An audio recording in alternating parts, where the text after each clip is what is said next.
The good bargain. There was once a peasant who had driven his cow to the fair and sold her for 7 thalers. On the way home, he had to pass a pond, and already from afar, he heard the frogs crying, "Ike, Ike, Ike, Ike." "Well," said he to himself, "they are talking without rhyme or reason. It is 7 that I have received, not 8. When he got to the water, he cried to them, "Stupid animals that you are. Don't you know better than that? It is 7 thalers, and not 8. The frogs, however, stood to their "Ike, Ike, Ike, Ike." "Come then. If you won't believe it, I can count it out to you."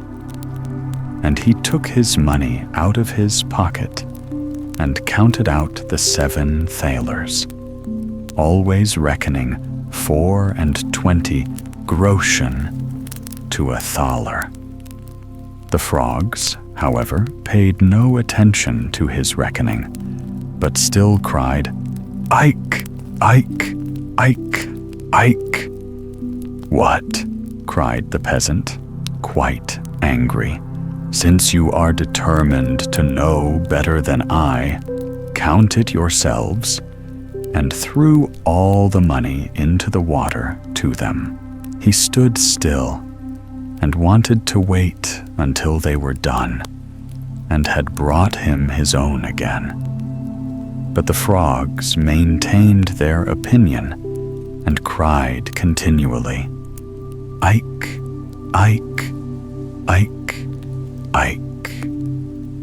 And besides that, did not throw the money out again.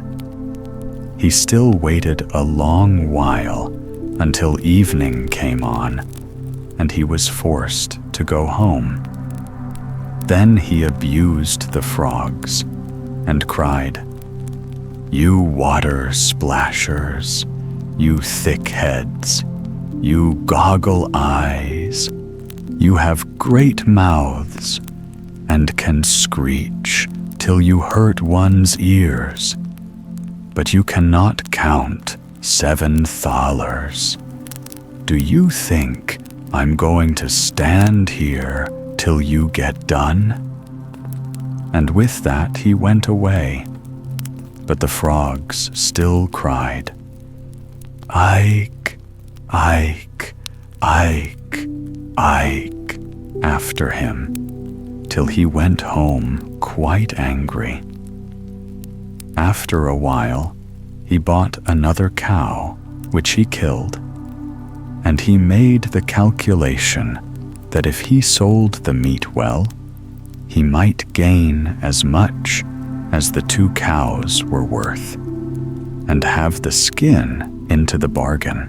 When therefore he got to the town with the meat, a great troop of dogs were gathered together in front of the gate, with a large greyhound at the head of them, which jumped at the meat, snuffed at it, and barked, "Wow, wow, wow."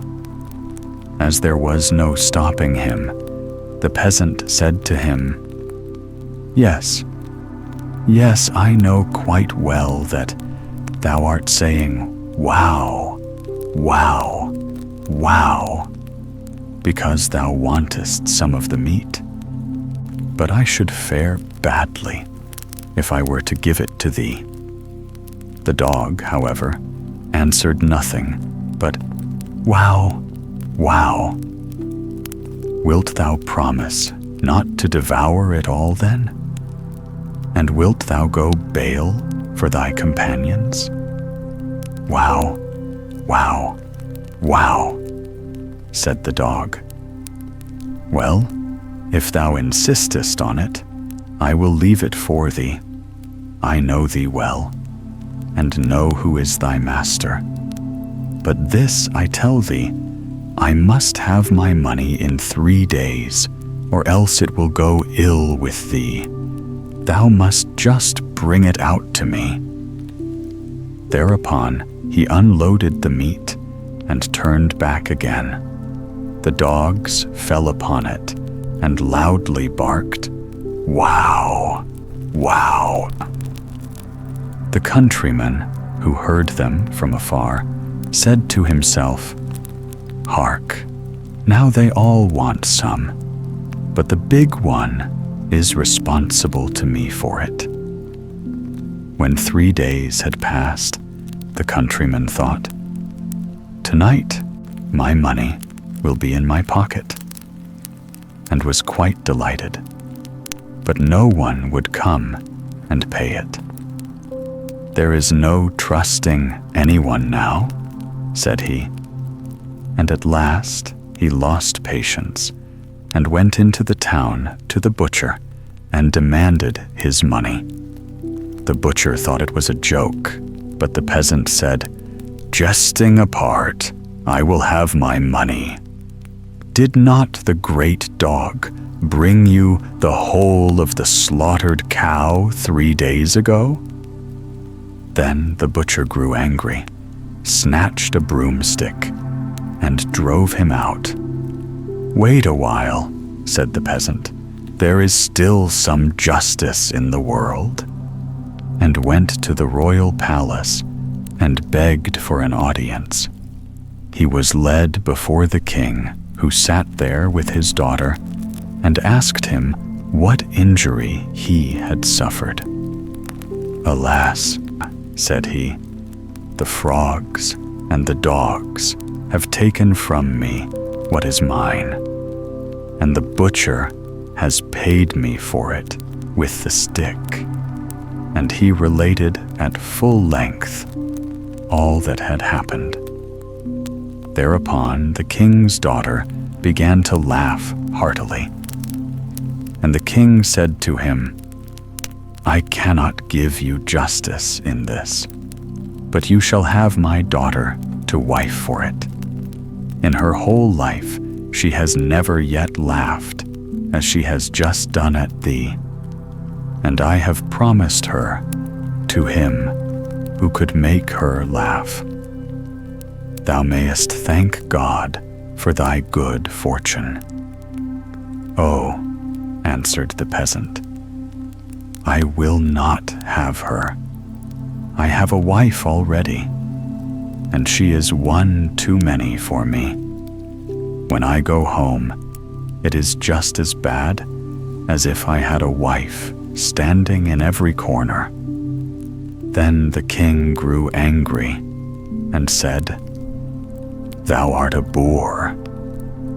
"Ah, Lord King," replied the peasant, "what can you expect from an ox but beef?" "Stop," answered the king. "Thou shalt have another reward. Be off now, but come back in 3 days, and then thou shalt have 500 counted out in full." When the peasant went out by the gate, the sentry said, "Thou hast made the king's daughter laugh, so thou wilt certainly receive something good." "Yes, that is what I think," answered the peasant. 500 are to be counted out to me." "Hark thee," said the soldier, "give me some of it. What canst thou do with all that money?" "As it is thou," said the peasant, "thou shalt have 200. Present thyself in 3 days' time before the king, and let it be paid to thee." A Jew who was standing by and had heard the conversation ran after the peasant, held him by the coat, and said, "Oh, wonder! what a luck child thou art! I will change it for thee. I will change it for thee into small coins. What dost thou want with the great thalers?"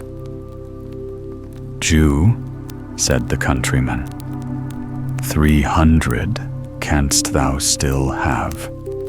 Give it to me at once in coin. In 3 days from this, thou wilt be paid for it by the king."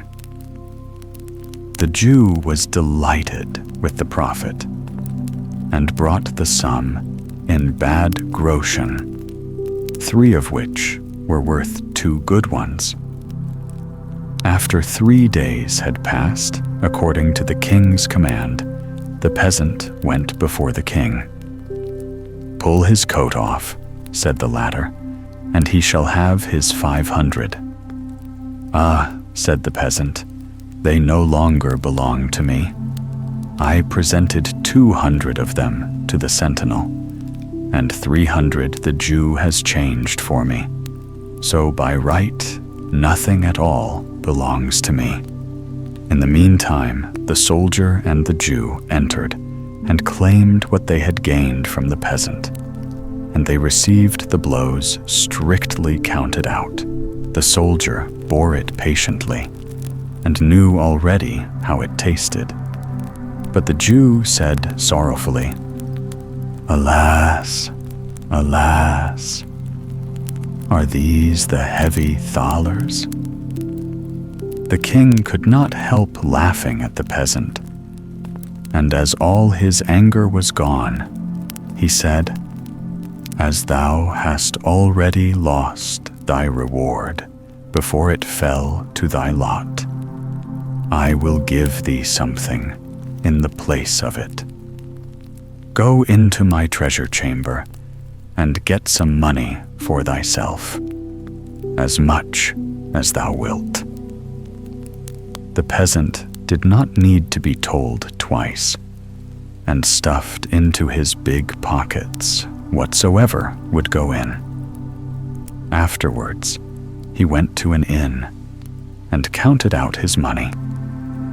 The Jew had crept after him and heard how he muttered to himself, "That rogue of a king has cheated me after all. Why could he not have given me the money himself? And then I should have known what I had. How can I tell now if what I have had the luck to put in my pockets is right or not? Good heavens," said the Jew to himself, "that man is speaking disrespectfully of our lord the king. I will run and inform, and then I shall get a reward, and he will be punished as well." When the king heard of the peasant's words, he fell into a passion, and commanded the Jew to go and bring the offender to him. The Jew ran to the peasant. "You are to go at once to the Lord King in the very clothes you have on." "I know what's right better than that," answered the peasant. "I shall have a new coat made first. Dost thou think that a man with so much money in his pocket is to go there in his ragged old coat?" The Jew, as he saw that the peasant would not stir without another coat, and as he feared that if the king's anger cooled, he himself would lose his reward, and the peasant his punishment, said, "I will out of pure friendship lend thee a coat for the short time. What will people not do for love?" The peasant was contented with this, put the Jew's coat on, and went off with him. The king reproached the countryman because of the evil speaking of which the Jew had informed him. said the peasant. "What a Jew says is always false. No true word ever comes out of his mouth. That rascal there is capable of maintaining that I have his coat on." "What is that?" shrieked the Jew. "Is the coat not mine? Have I not lent it to thee out of pure friendship, in order that thou might appear before the Lord King?" When the king heard that, he said, "The Jew has assuredly deceived one or the other of us, either myself or the peasant." And again he ordered something to be counted out to him in hard thalers. The peasant, however, went home in the good coat, with the good money in his pocket, and said to himself, "This time I have hit it." The wonderful musician. There was once a wonderful musician who went quite alone through a forest and thought of all manner of things. And when nothing was left for him to think about, he said to himself, "Time is beginning to pass heavily with me here in the forest. I will fetch hither a good companion for myself." Then he took his fiddle from his back and played so that it echoed through the trees. It was not long before a wolf came trotting through the thicket towards him. "Ah, here is a wolf coming. I have no desire for him," said the musician. But the wolf came nearer and said to him, "Ah, dear musician, how beautifully thou dost play. I should like to learn that too." "It is soon learnt," the musician replied.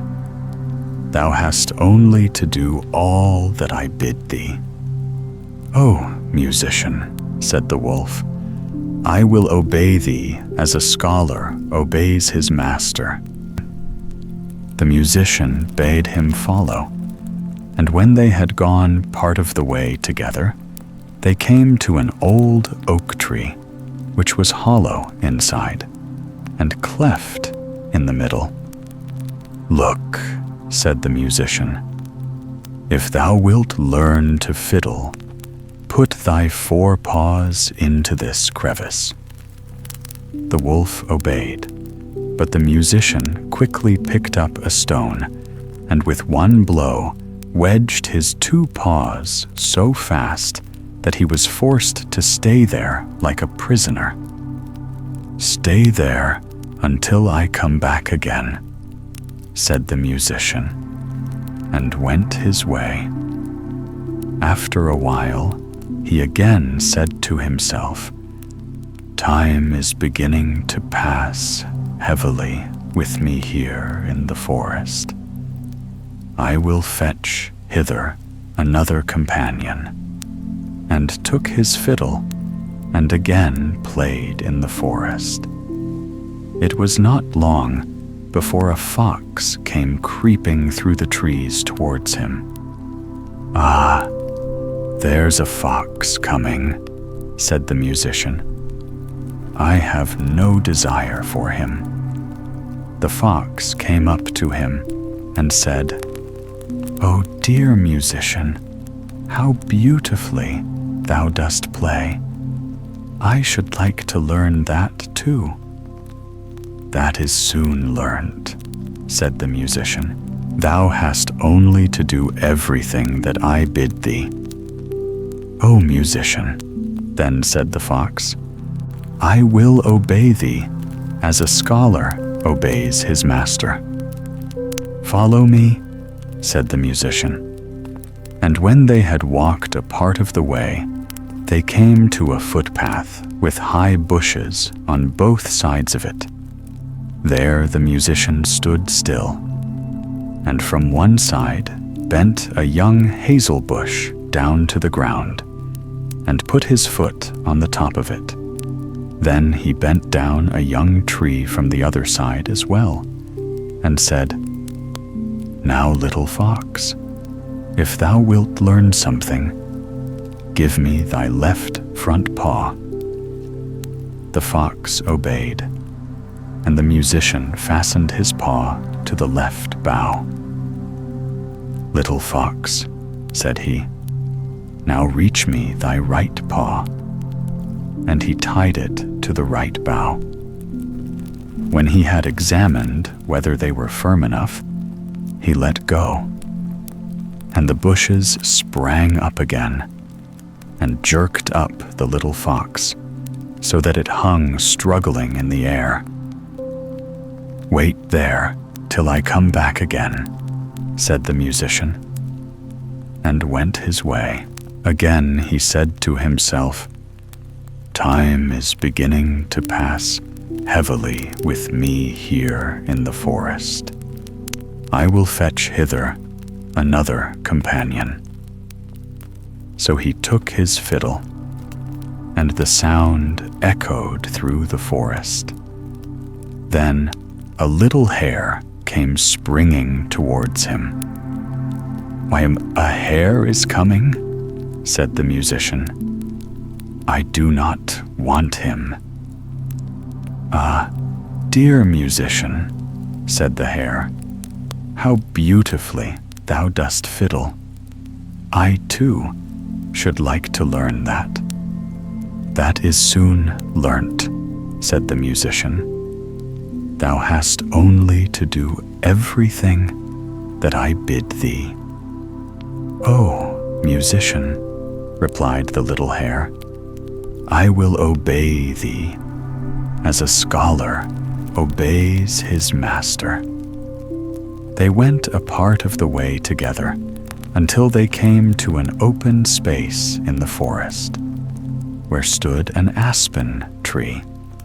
The musician tied a long string round the little hare's neck, the other end of which he fastened to the tree. "Now briskly, little hare, run 20 times round the tree," cried the musician, and the little hare obeyed. And when it had run round 20 times, it had twisted the string 20 times round the trunk of the tree, and the little hare was caught, and let it pull and tug as it liked. It only made the string cut into its tender neck. "Wait there till I come back," said the musician, and went onwards. The wolf, in the meantime, had pushed and pulled and bitten at the stone, and had worked so long that he had set his feet at liberty and had drawn them once more out of the cleft. Full of anger and rage, he hurried after the musician and wanted to tear him to pieces. When the fox saw him running, he began to lament and cried with all his might, "Brother Wolf, come to my help. The musician has betrayed me." The wolf drew down the little tree, bit the cord in two, and freed the fox, who went with him to take revenge on the musician. They found the tied-up hare, whom likewise they delivered, and then they all sought the enemy together. The musician had once more played his fiddle as he went on his way, and this time he had been more fortunate. The sound reached the ears of a poor woodcutter, who instantly, whether he would or no, gave up his work and came with his hatchet under his arm to listen to the music. "At last comes the right companion," said the musician, "for I was seeking a human being, and no wild beast." And he began, and played so beautifully and delightfully that the poor man stood there as if bewitched, and his heart leaped with gladness. And as he thus stood, the wolf, the fox, and the hare came up, and he saw well that they had some evil design. So he raised his glittering axe and placed himself before the musician, as if to say, "Whoso wishes to touch him, let him beware, for he will have to do with me." Then the beasts were terrified and ran back into the forest. The musician, however, played once more to the man out of gratitude, and then went onwards. The Pack of Ragamuffins. Once upon a time, when the summer was drawing to its close, and the first cool winds began to stir the fields, the cock said to the hen, "Now is the hour when the nuts ripen upon the hill. If we tarry much longer, the greedy squirrel will strip every branch bare and leave us not a single kernel. Come, my dear, let us go together, climb the slope, and eat our fill for once in our lives." The little hen answered with cheer, "Yes, indeed. Let us hasten thither. Today we shall feast, not in haste, but in merriment, for the world is wide and the autumn sweet." So the two companions set off, scratching and fluttering, until they came to the nut trees on the hill. It was a fair day, bright and mild, and the nuts hung thick on the branches. They pecked and cracked, crunched and gobbled, until their crops were swollen and their eyes half closed with drowsy pleasure, whether it was that they had grown too fat from their indulgence, or whether pride had swelled their heads even more than their bellies. Who can say? Only this is sure. When evening shadows lengthened, neither wished to return home on foot. Then the cock, who was handy with his beak and claws, split empty shells, fitted them cunningly one within the other, and fashioned a tiny carriage. The hen, ever dainty, hopped inside at once, and said with a commanding air, "Now harness thyself, good cock, and draw me home."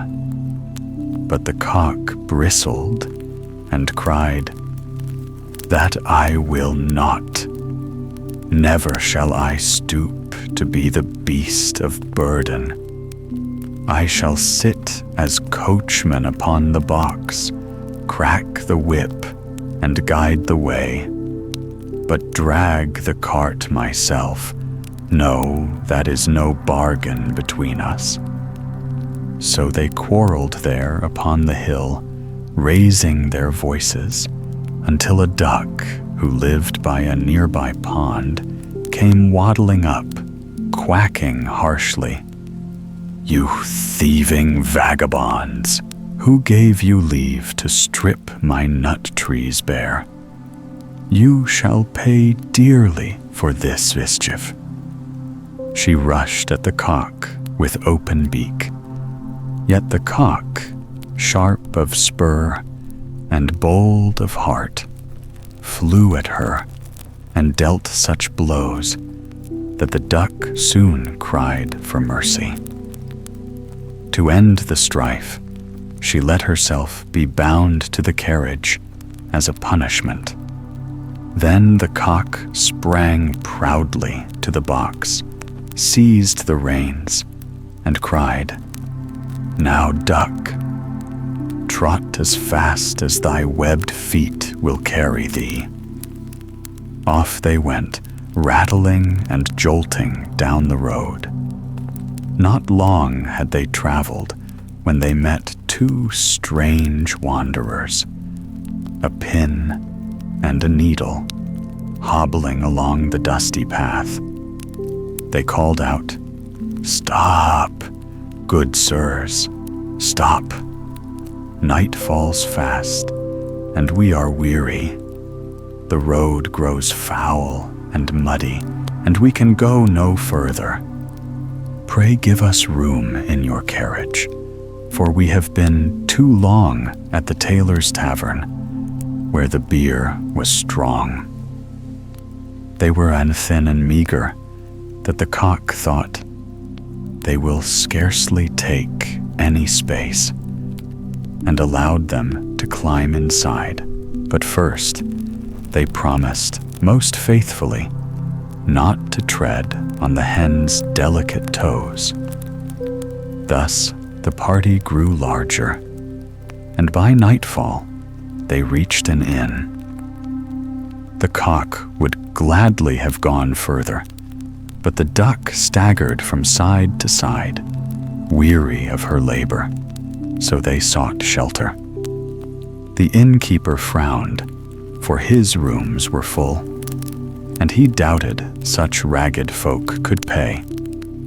Yet with smooth words they persuaded him, offering the egg the hen had laid upon the road, and promising also the duck herself, who laid one fresh egg each day.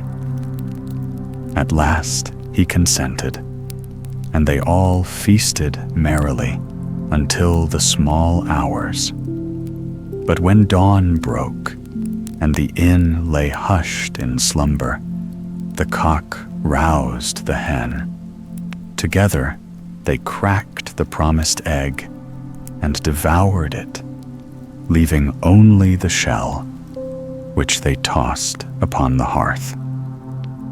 Then, with sly mischief, they crept to the sleeping needle, stuck its head fast into the landlord's chair cushion, and thrust the pin deep into his towel. That done, without further ado, they flew laughing out of the window across the heath. The duck, who loved the cool air better than a bed, had slumbered in the yard. She heard the flutter of their wings, chuckled to herself, and slipped into a stream that ran nearby, gliding downstream far swifter than ever she had drawn a carriage. The innkeeper slept on till the sun was high.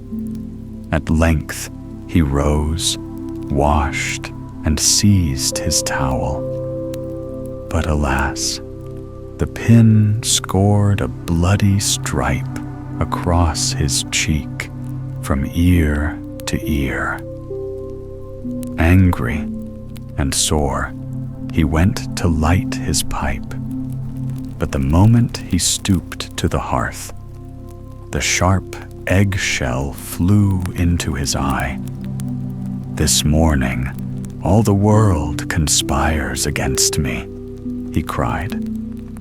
Seeking relief, he sank into his grandfather's armchair, but leapt up again with a howl, for the hidden needle had pierced him in a place more tender than his face.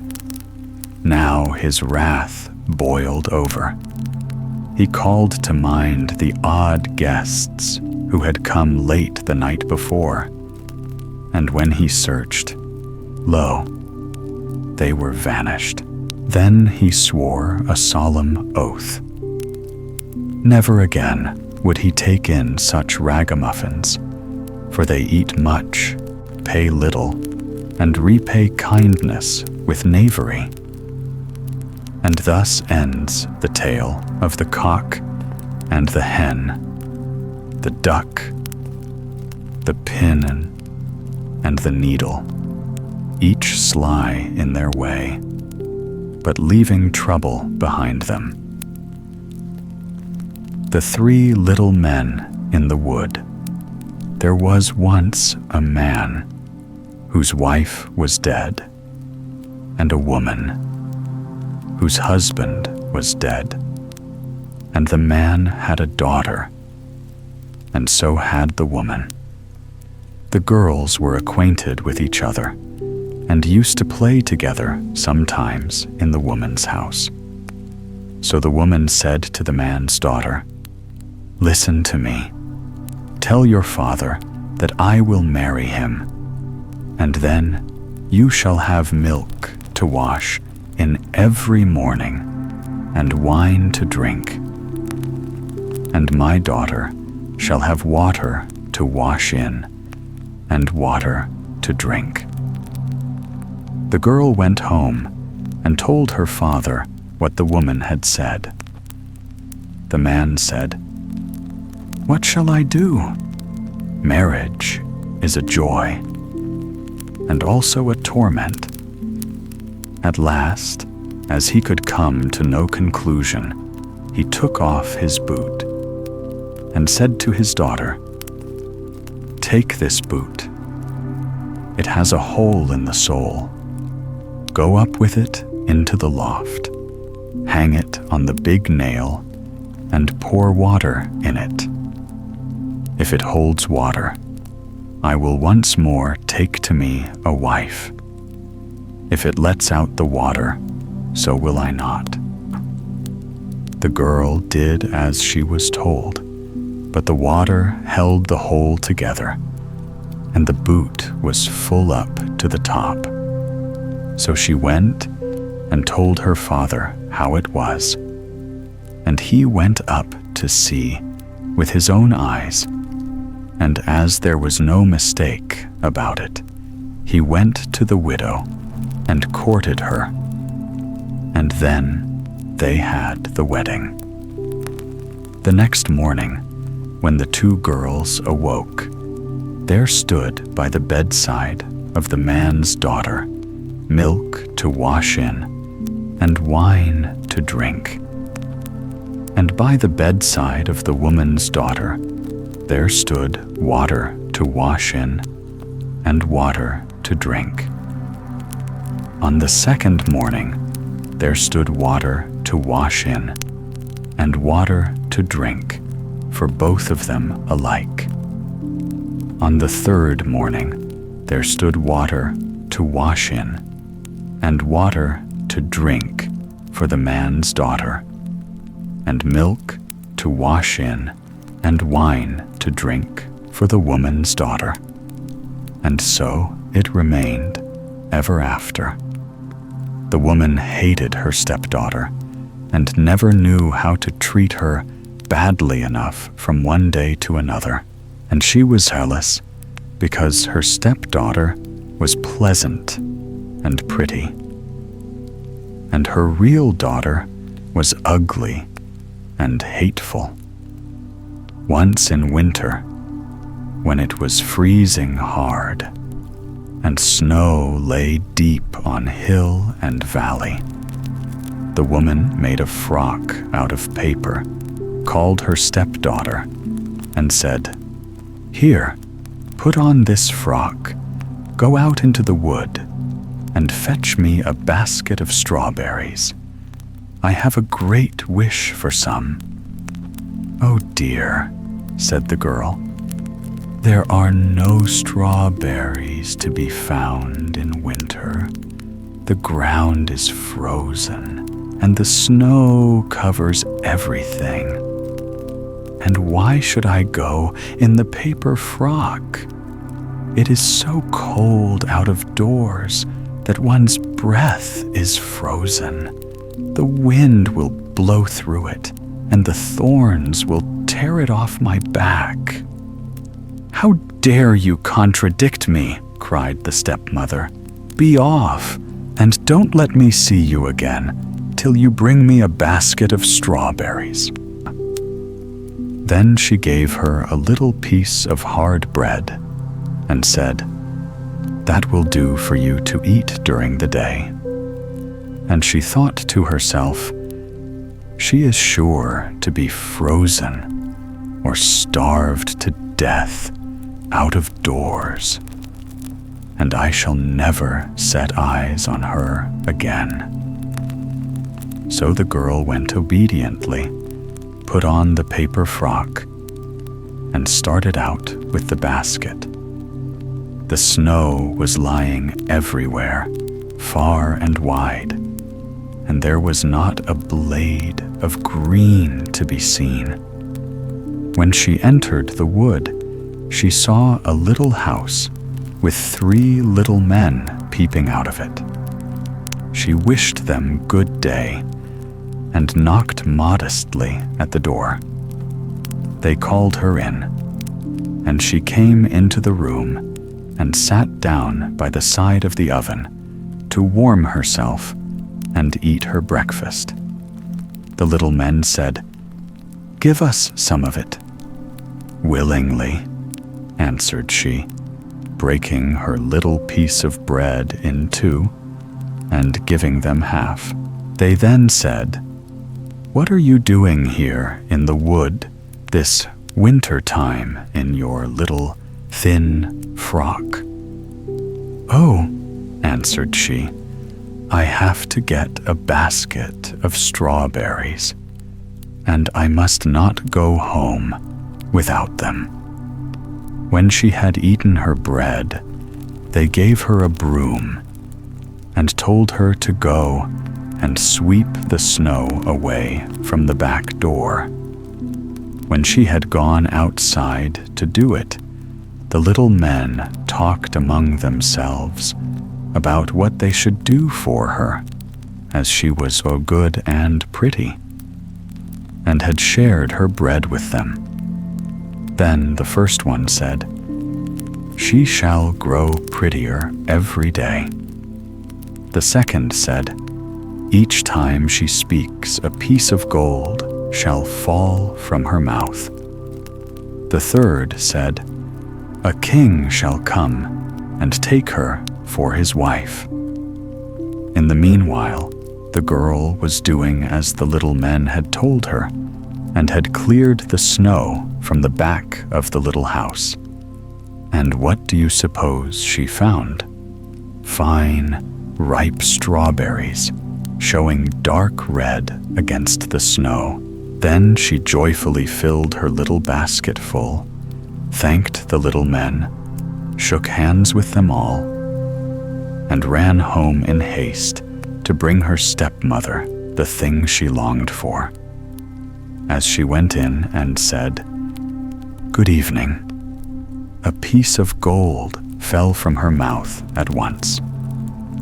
Then she related all that had happened to her in the wood, and at each word that she spoke, gold pieces fell out of her mouth, so that soon they were scattered all over the room.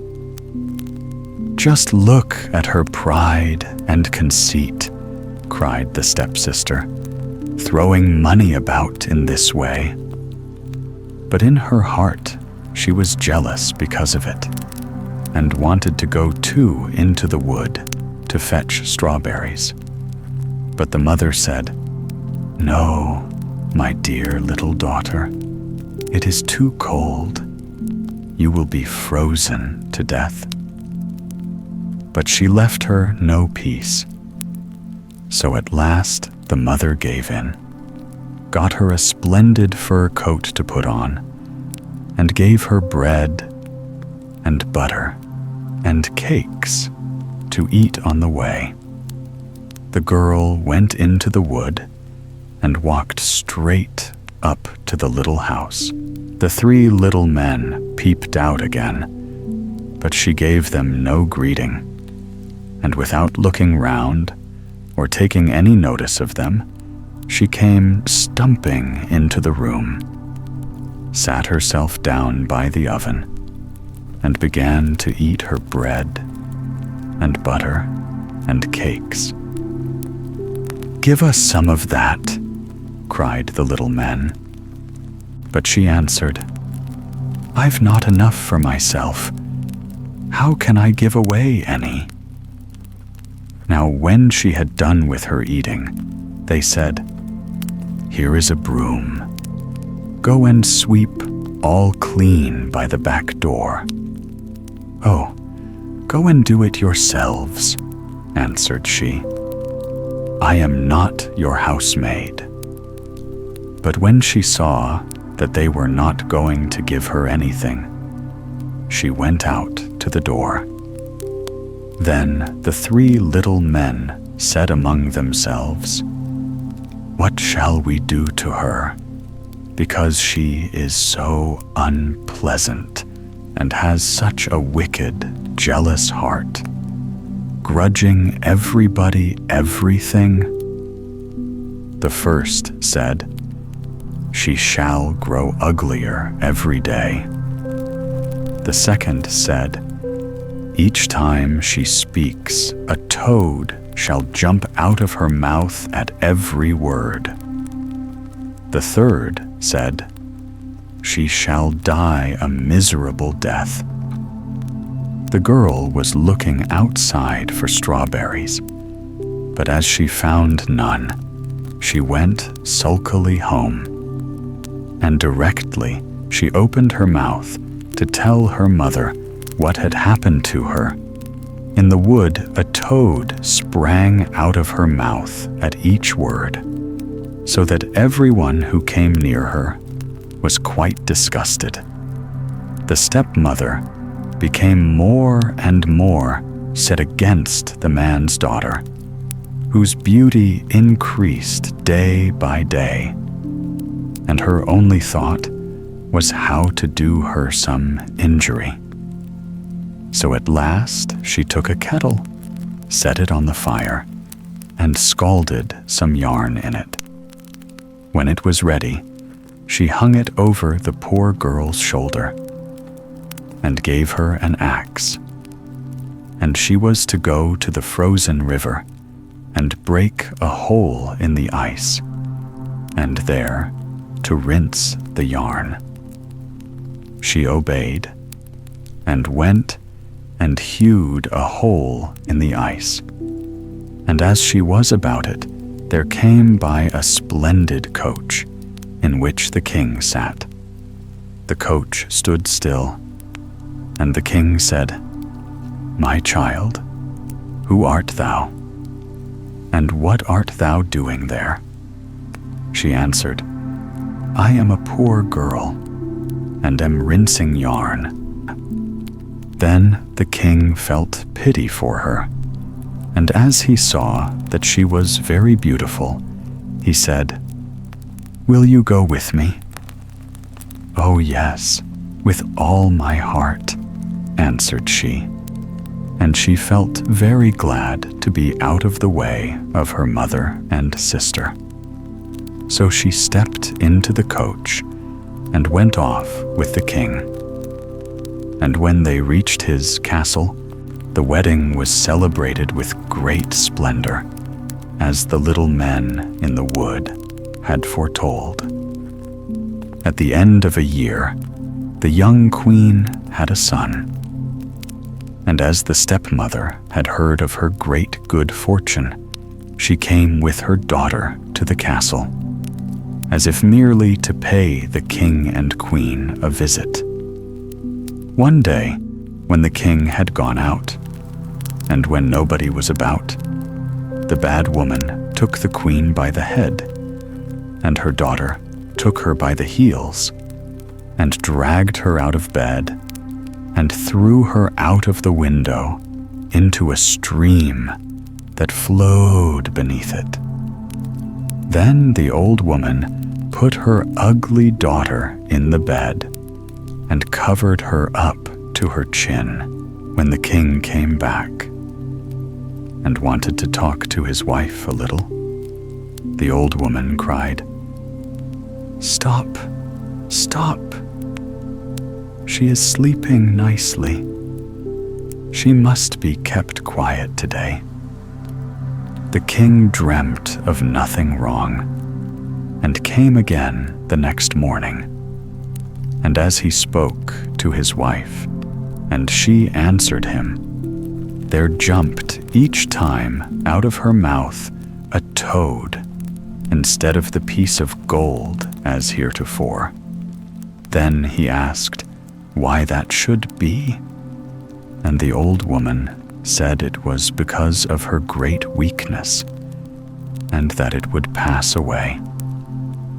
But in the night, the boy who slept in the kitchen saw how something in the likeness of a duck swam up the gutter, and said, "My king, what makest thou? Sleepest thou, or wakest thou?" But there was no answer. Then it said, "What cheer my two guests keep they?" So the kitchen boy answered, "In bed, all soundly sleep they." It asked again, "And my little baby, how does he?"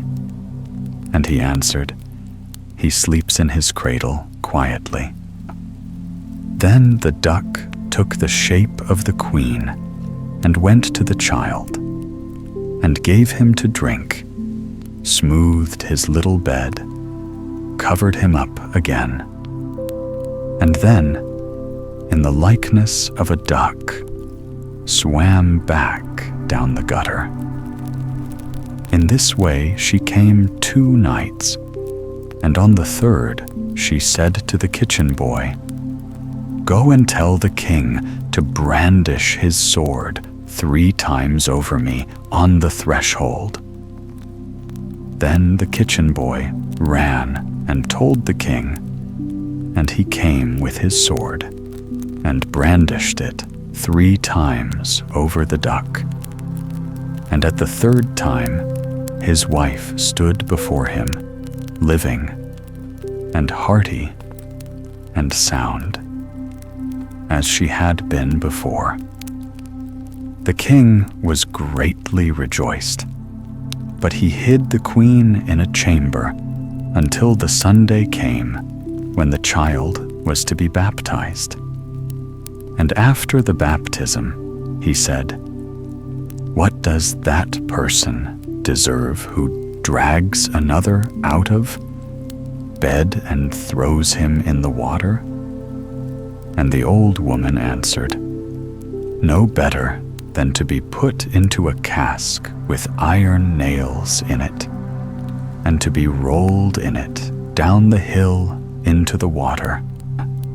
Then said the king, "You have spoken your own sentence."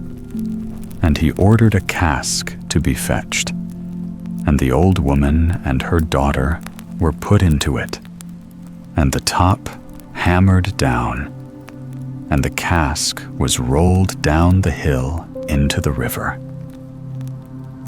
The 3 Spinners. Once, in a humble cottage at the edge of a small town, there lived a girl who was slothful and would not spin, no matter how often her mother coaxed, scolded, or begged. The spindle lay idle in the corner, the wheel gathered dust, and the flax remained untouched. At last, the poor mother, weary of endless entreaties and quite out of patience, seized a rod and beat her soundly. The girl wailed so loudly that her cries rang through the street like the tolling of a bell. Now it so happened that the queen herself was passing by in her gilded carriage. Hearing such sorrowful clamor, she commanded the horses to halt and stepped into the cottage. With a face both stern and curious, she asked the mother why she chastised her daughter so cruelly that all the neighbors might hear. The woman, ashamed to confess her child's laziness, lowered her eyes and said instead, "Alas, gracious Queen, it is not for idleness that I punish her, but for her ceaseless spinning.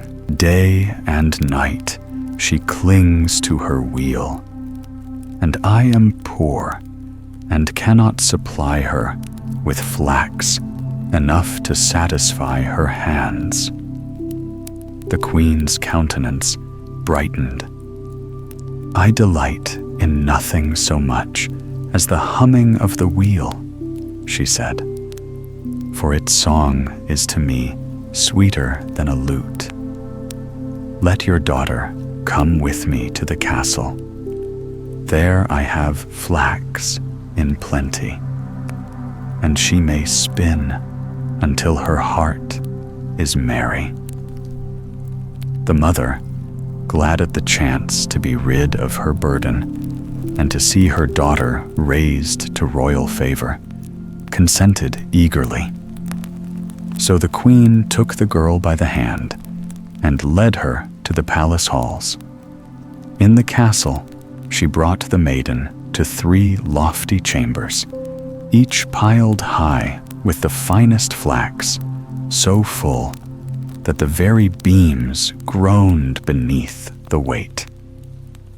"Spin me all this," said the Queen, "and when you have finished, I shall give you my eldest son for a husband. You are poor, but I account that nothing for diligence shall be dowry enough." Now the girl trembled in secret, for she knew full well that even were she to live 100 years and spend every hour at the wheel, she could not complete so vast a task. Left alone, she sat upon the floor, wrung her hands, and wept bitterly. Thus she remained 3 long days, her wheel untouched. On the 3rd day, the Queen returned and was astonished to see the flax still lying as it had before. The girl excused herself, saying her heart was heavy with sorrow at leaving her home and her mother, and so she could not bring herself to begin. The Queen, moved by her words, forgave her, but said as she departed, "Tomorrow you must begin, for idleness shall not serve you here." When the girl was again alone, she despaired more than ever, not knowing which way to turn. At length, she went to the window and gazed sorrowfully into the street.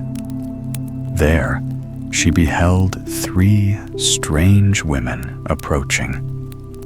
The first had an enormous, broad foot, as flat as a shovel. The second bore a lip so heavy and pendulous that it hung far over her chin. The third had a thumb thick and wide as a small loaf of bread. They halted beneath the window and called up to her, asking what troubled her so. She told them her plight, and they said, "If you will invite us to your wedding and call us your cousins before all the guests, and let us sit at your table without shame, then we will spin your flax swiftly and well. "With all my heart," said the girl. "Only come in, I beg you, and begin at once."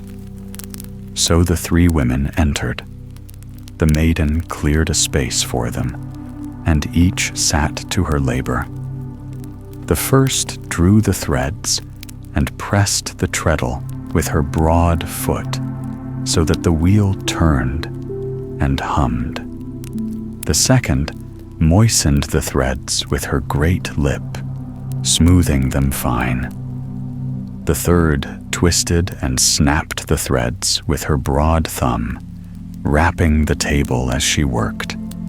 And with every rap there fell to the floor a heap of yarn, beautifully spun and strong. The girl kept them hidden from the queen's eyes, and whenever the queen visited, she showed only the heaps of finished yarn.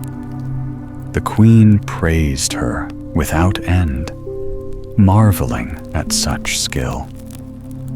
When one room was emptied, the spinsters moved to the next, until in time all three chambers stood bare of flax, and the yarn lay stacked in shining piles. Then the three women took their leave, reminding her, "Forget not your promise, and it shall fare the better with you." When the queen saw the wondrous work complete, she arranged at once for the wedding, for she rejoiced that her son should wed so diligent and clever a maiden. The young prince, too, praised her industry and beauty, thinking no bride in all the land so worthy. Yet the girl said humbly, "I have 3 cousins who have shown me much kindness. I should not like them to be forgotten in my joy. May I invite them to the wedding feast and seat them at the table with us?"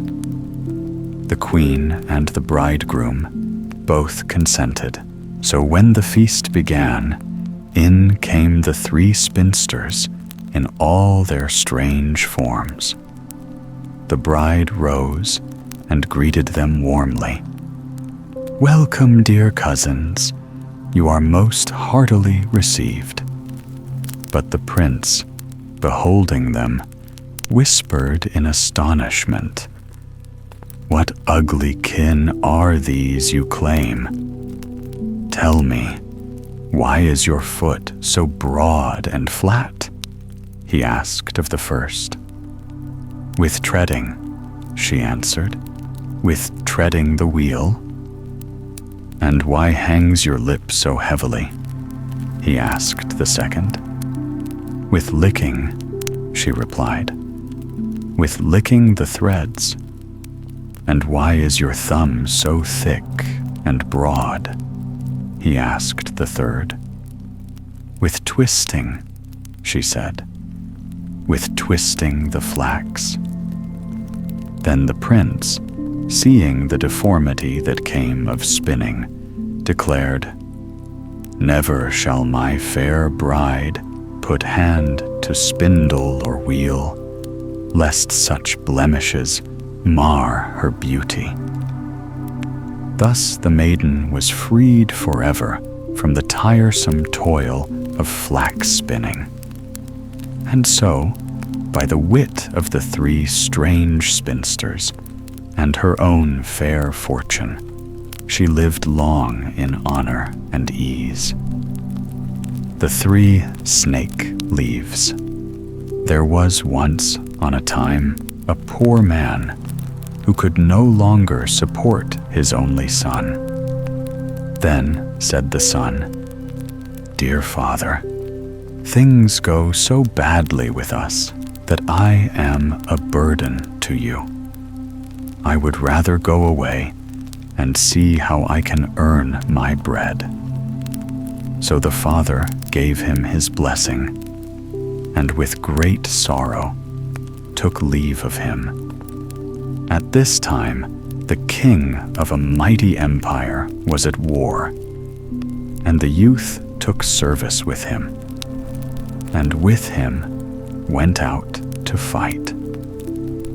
And when he came before the enemy, there was a battle and great danger, and it rained shot until his comrades fell on all sides.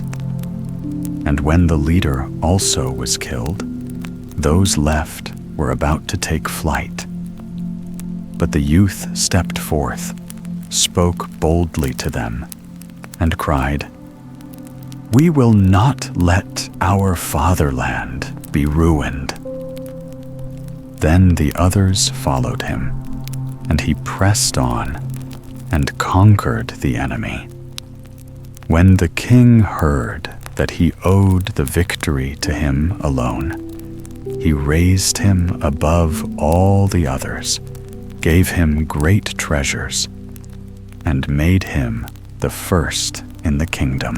The king had a daughter who was very beautiful, but she was also very strange.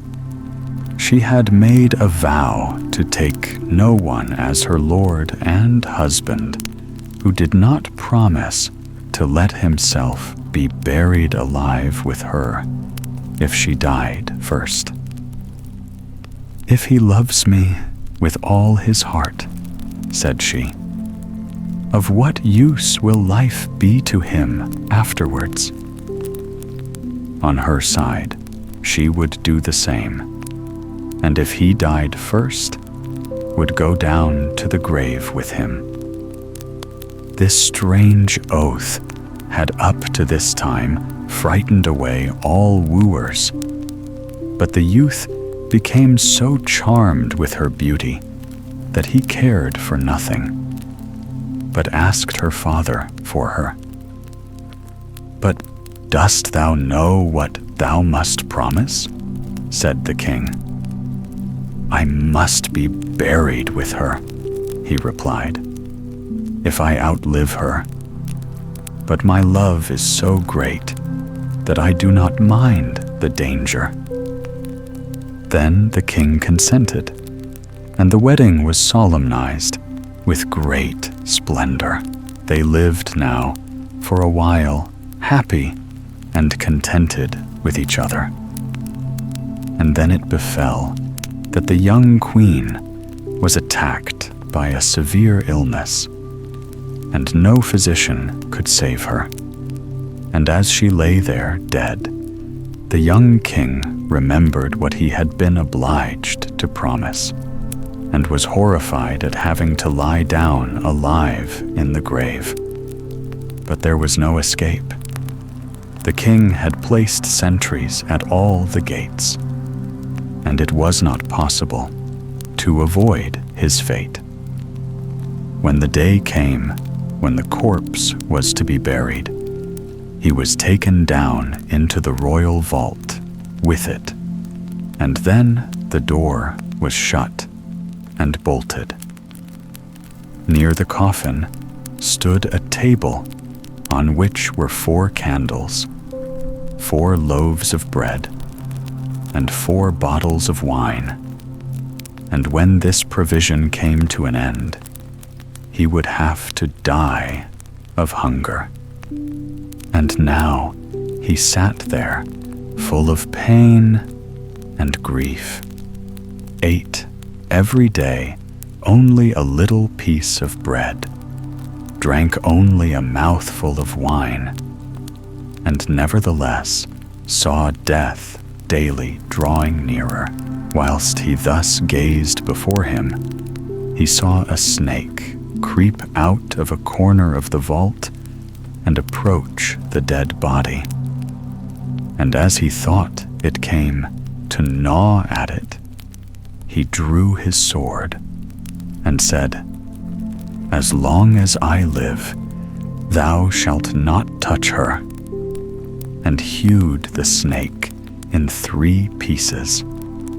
After a time, a second snake crept out of the hole, and when it saw the other lying dead and cut in pieces, it went back, but soon came again with 3 green leaves in its mouth.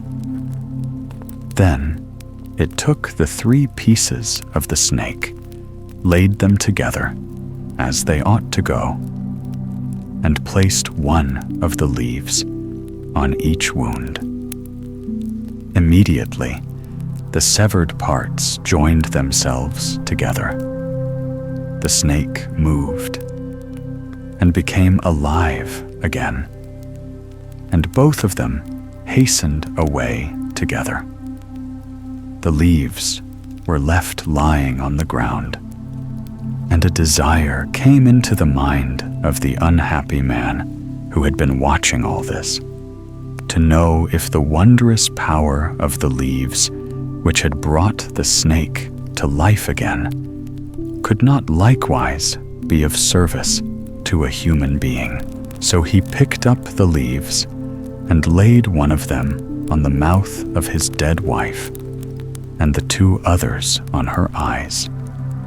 And hardly had he done this than the blood stirred in her veins, rose into her pale face, and colored it again. Then she drew breath, opened her eyes, and said, "Ah, God, where am I?" "Thou art with me, dear wife," he answered, and told her how everything had happened, and how he had brought her back again to life. Then he gave her some wine and bread, and when she had regained her strength, he raised her up, and they went to the door and knocked, and called so loudly that the sentries heard it, and told the king. The king came down himself and opened the door, and there he found both strong and well, and rejoiced with them that now all sorrow was over. The young king, however, took the 3 snake leaves with him, gave them to a servant, and said, "Keep them for me carefully, and carry them constantly about thee. Who knows in what trouble they may yet be of service to us?" A change had, however, taken place in his wife.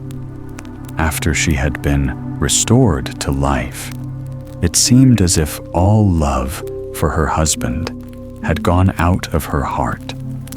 After some time, when he wanted to make a voyage over the sea to visit his old father, and they had gone on board a ship, she forgot the great love and fidelity which he had shown her, and which had been the means of rescuing her from death, and conceived a wicked inclination for the skipper. And once, when the young king lay there asleep, she called in the skipper and seized the sleeper by the head, and the skipper took him by the feet, and thus they threw him down into the sea. When the shameful deed was done, she said, "Now let us return home, and say that he died on the way. I will extol and praise thee so to my father, that he will marry me to thee, and make thee the heir to his crown."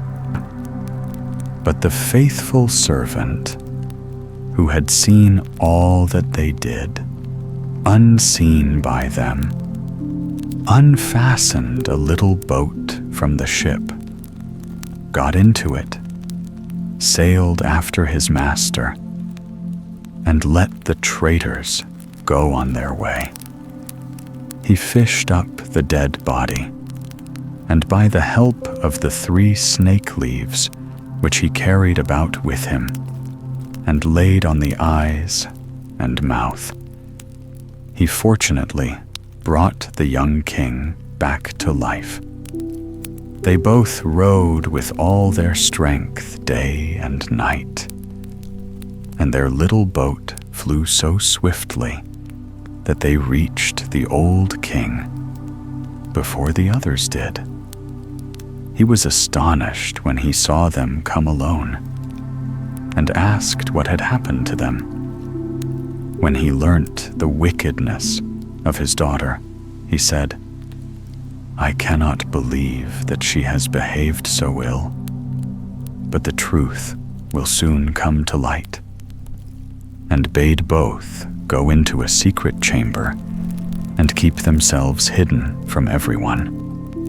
Soon afterwards, the great ship came sailing in, and the godless woman appeared before her father with a troubled countenance. He said, "Why dost thou come back alone? Where is thy husband?" "Ah, dear father," she replied, "I come home again in great grief.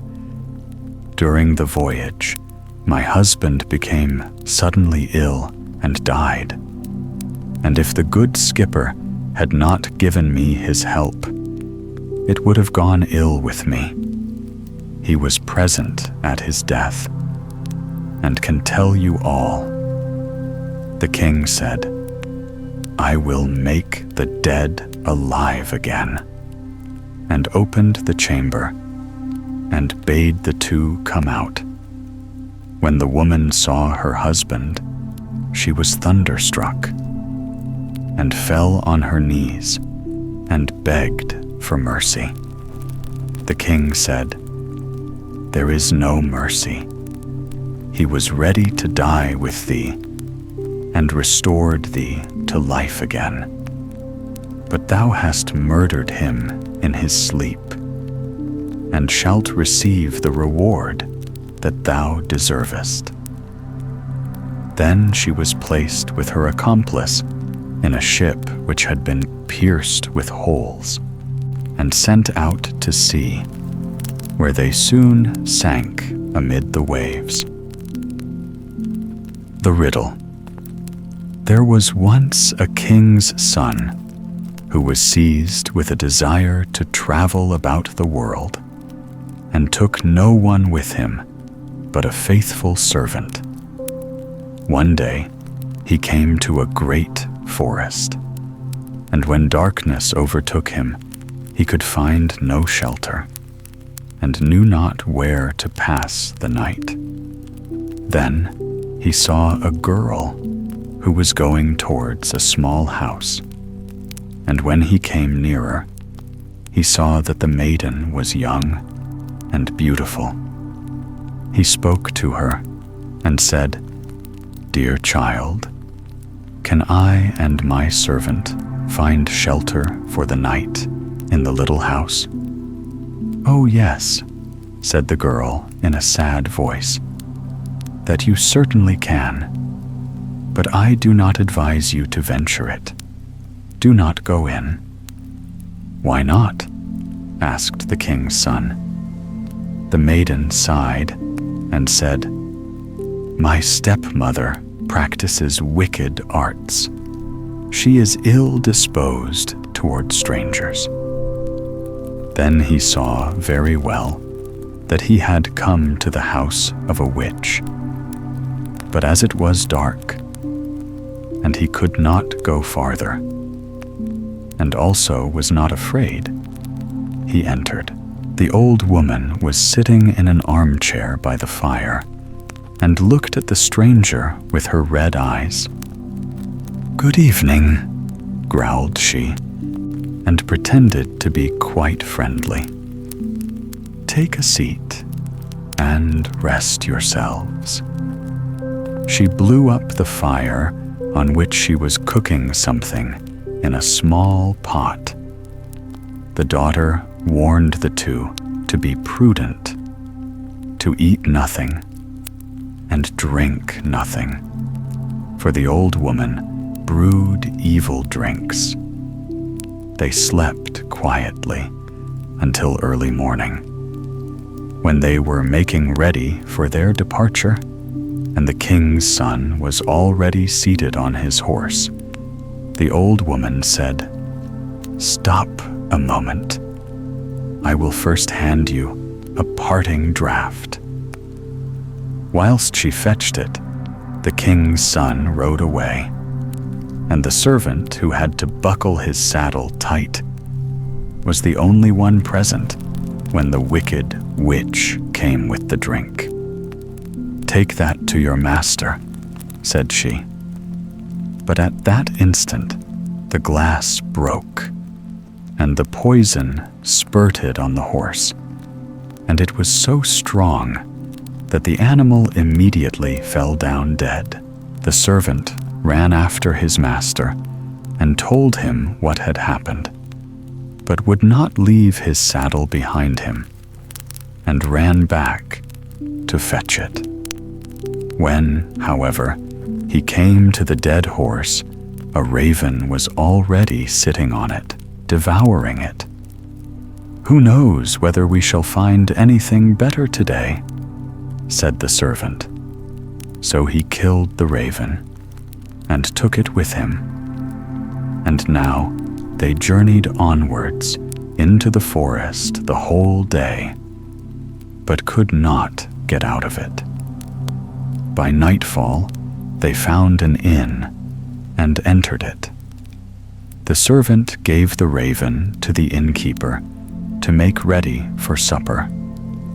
They had, however, stumbled on a den of murderers, and during the darkness, 12 of these came, intending to kill the strangers and rob them.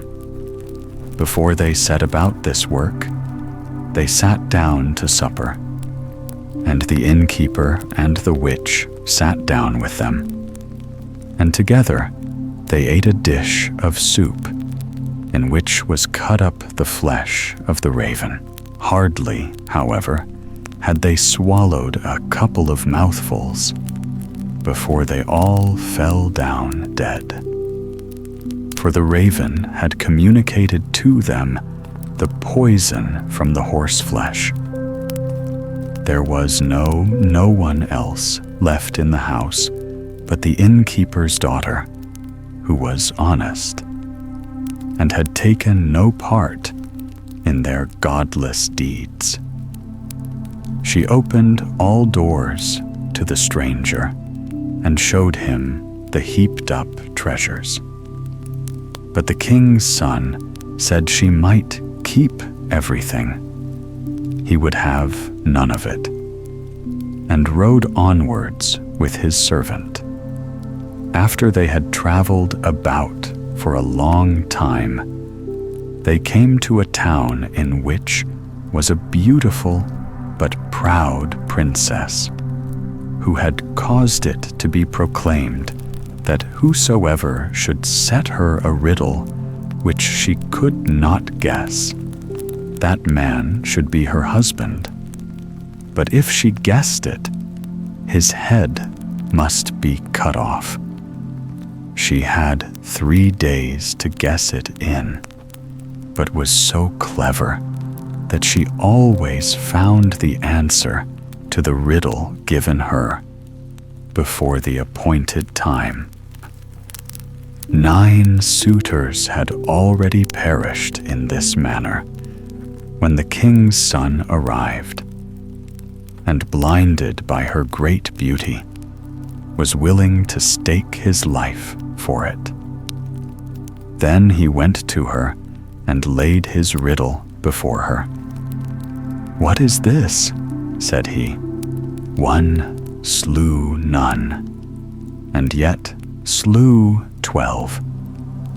She did not know what that was. She thought and thought, but she could not find out. She opened her riddle books, but it was not in them. In short, her wisdom was at an end. As she did not know how to help herself, she ordered her maid to creep into the Lord's sleeping chamber and listen to his dreams. and thought that he would perhaps speak in his sleep and discover the riddle. But the clever servant had placed himself in the bed instead of his master. And when the maid came there, he tore off from her the mantle in which she had wrapped herself and chased her out with rods. The second night, the king's daughter sent her maid-in-waiting, who was to see if she could succeed better in listening. But the servant took her mantle also away from her and hunted her out with rods.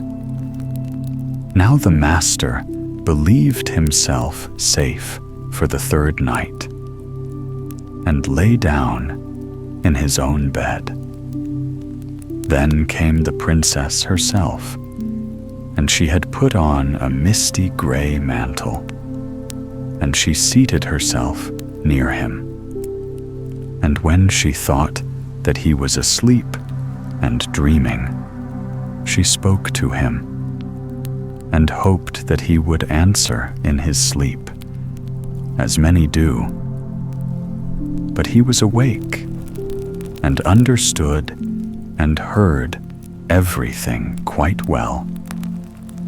Then she asked, "One slew none. What is that?" He replied, "A raven, which ate of a dead and poisoned horse and died of it." She inquired further, "And yet slew 12? What is that?" He answered, "That means 12 murderers who ate the raven and died of it." When she knew the answer to the riddle, she wanted to steal away, but he held her mantle so fast that she was forced to leave it behind her. Next morning, the king's daughter announced that she had guessed the riddle and sent for the 12 judges and expounded it before them.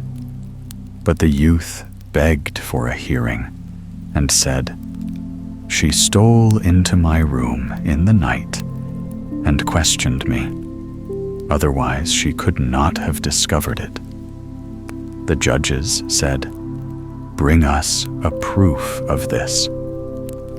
Then were the 3 mantles brought thither by the servant. And when the judges saw the misty gray one, which the king's daughter usually wore, they said, "Let the mantle be embroidered with gold and silver, and then it will be your wedding mantle." The mouse, the bird, and the sausage. Once upon a time, in a humble dwelling at the edge of a deep and whispering forest, there lived 3 unlikely companions: a mouse, a bird, and a sausage. By fortune or by fate, they had entered into partnership, and together they kept house. For many seasons, they dwelt in harmony and comfort, lacking little and gaining much, for each knew their duty and bore it faithfully. Thus prosperity, like a gentle stream, flowed into their lives. The bird, nimble of wing and tireless of spirit, took flight each morning and vanished into the shadowed woods. There he gathered sticks and branches for the hearth, and by evening he would return, weary yet content, bearing fuel for warmth and cooking. The mouse, small though she was, proved diligent. Each day she scurried to fetch clear water, tended the fire, and arranged the table with care. The sausage, stout and glossy, remained by the pot, where she seasoned and stirred. And by her strange art of slipping through the broth and vegetables, she left all well greased and salted, ready for feasting. So the three lived, each toiling in their measure, each content with their portion. At night they shared their meal, and after it they lay down in peace, drifting into deep and dreamless sleep, until the dawn called them to labor once again.